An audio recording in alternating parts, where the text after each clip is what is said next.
So, Mike, let me roll reverse here and ask you the questions.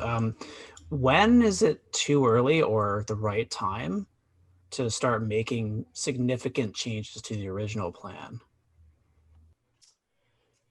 That's a good question. I think it ties a little bit into your budget, right? So if you have, there's a budget and there's a lot of factors that could play in, like the size of your audience and whether or not you can expect that whatever you're testing, you can you can expect to see sort of enough of an effect within like a week or two period of time. So in some networks, you can get to that, but I would say generally speaking, you probably don't want to pivot too hard within a 3 4 week period, unless your Mhm. budget's very low and you started off with a very low budget and then you realize, well, it turns out after our first week or a week and a half, we have to move up our budget. I mean, the networks will almost tell you that you have to move up your budgets.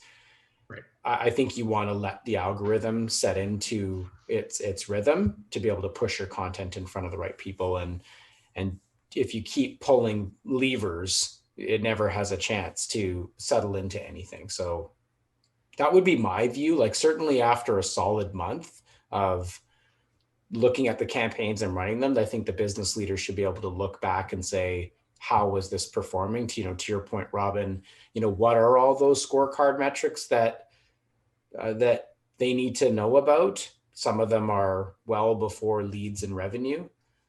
They're not just, oh, did we close any deals with this month? I mean, Right. Chris, I think you brought it up. Are we seeing the right kind of traffic?